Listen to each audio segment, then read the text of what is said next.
Let's play a game. We'll call it How to Win a Darwin Award. On May 24, 2023, 18-year-old Cameron Robbins was on top of the world, literally on a party boat in the Bahamas, fresh from high school graduation. The vibes were good, too good. Around 9:40 p.m. in the inky black water near Atoll Island, the classic, unoriginal challenge was issued, jump. Friends, bless their hearts, actually tried to stop him. They grabbed at him. But Cameron, fueled by that teenage cocktail of freedom and invincibility, broke free and cannonballed into the dark. Cell phones, of course, were recording. They show him paddling. A life preserver is tossed. People are screaming, "Get the boy!" But in a twist that baffles everyone, Cameron just swims away from it. Seconds later, he's gone. The boat searched. The Coast Guard searched. But here's the fun fact they didn't mention at the party. The local Commodore called that specific area really shark-infested. Because of course it was. The search eventually covered 325 miles. But they were looking for a ghost. Cameron Robbins was declared lost to the sea. A terrible loss, all because the human brain values a dare more than the concept of sharks. This next one isn't a dare, but a truth. In May 2018, 94-year-old Mary Gregory's bungalow caught fire. Firefighters found her, but she died from smoke inhalation 4 days later. The official cause? Accidental. Case closed. She was an elderly smoker with dementia. It seemed tragic, but logical. The universe just moved on. Until, weeks later, 17-year-old Tieran Darnon is playing Truth or Dare. When it's his turn, he drops this casual bomb. "I have a secret I haven't told anyone. I may have killed someone." His friends naturally brushed it off as edgy teen nonsense.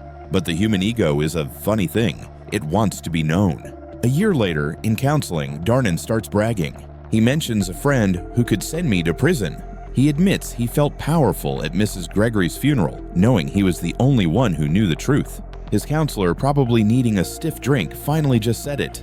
"I think you're trying to tell me you've killed someone." Darnon mouthed, "Yes."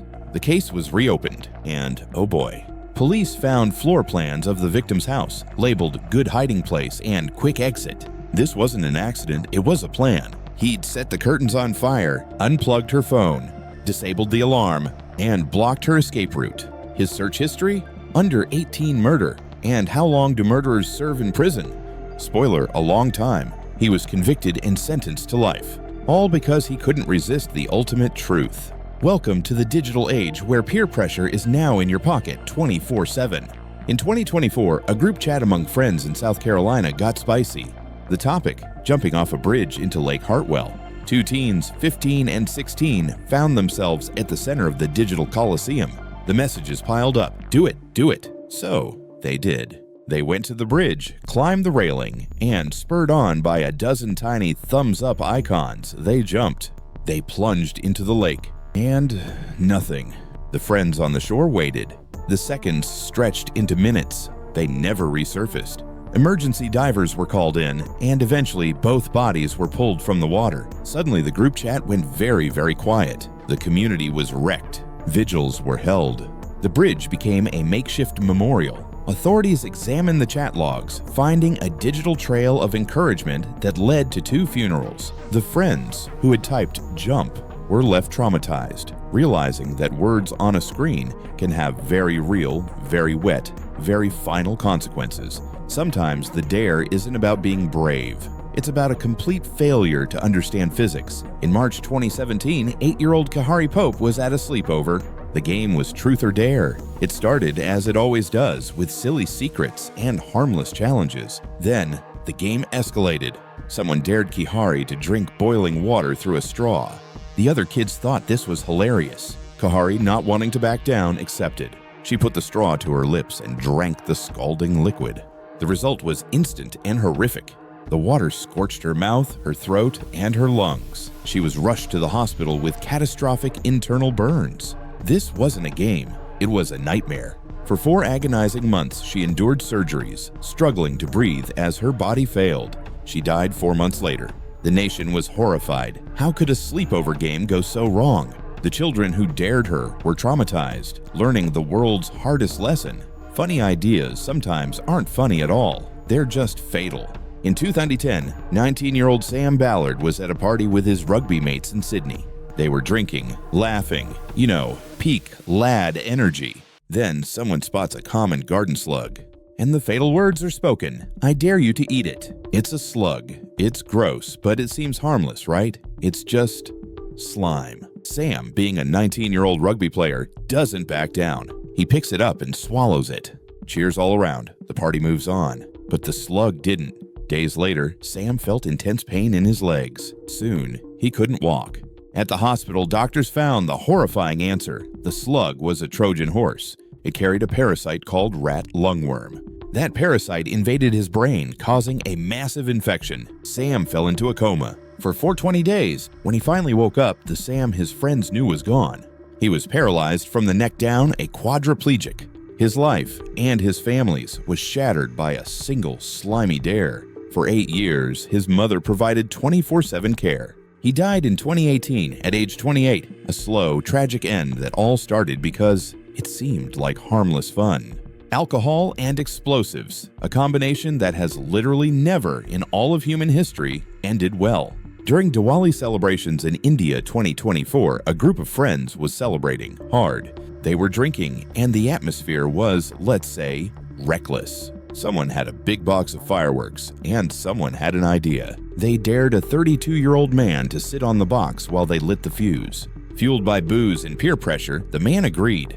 He sat down. His friends lit the fuses, and for one glorious second, he was the king of the party. Then, the entire box detonated. The blast was predictable. The man was thrown, and the explosion caused instantly fatal injuries. By the time emergency services arrived, it was over. A night of celebration ended in a smoking crater, all because it sounded funny at the time.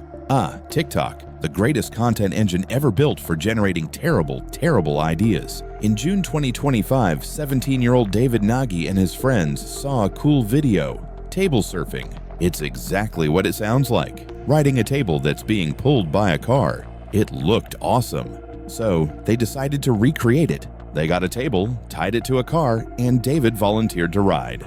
The cameras were rolling, ready for their 15 seconds of viral fame. The car started moving. David was laughing. Then the teenage driver hit the gas hard. The table wasn't surfing anymore. It was flailing. It bounced violently until it smashed into a parked car. David was thrown, and the human head is not designed to interact with pavement at 40 miles an hour. He died from catastrophic injuries. The driver was charged with manslaughter. The quest for a hilarious video to post online ended a life and ruined several others. Finally, we have the Senior Assassin game. It's a high school tradition in Texas. You get a target, you hunt them with a water gun.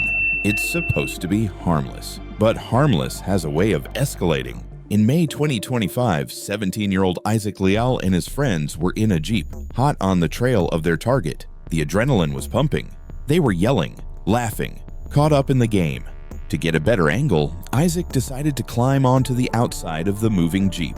He was riding on the exterior, which is a polite way of saying holding on for dear life. But the laws of physics don't care about your game. The Jeep hit a bump. Isaac lost his grip. He fell, and his head hit the pavement hard. He was rushed to the hospital, but the head injuries were too severe.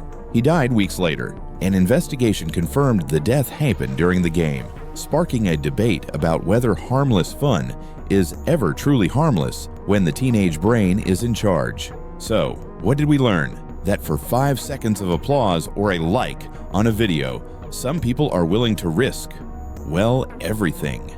If you enjoy this kind of deep dive into flawed human logic, hit subscribe and let us know in the comments what other ridiculous human behaviors you want to see analyzed.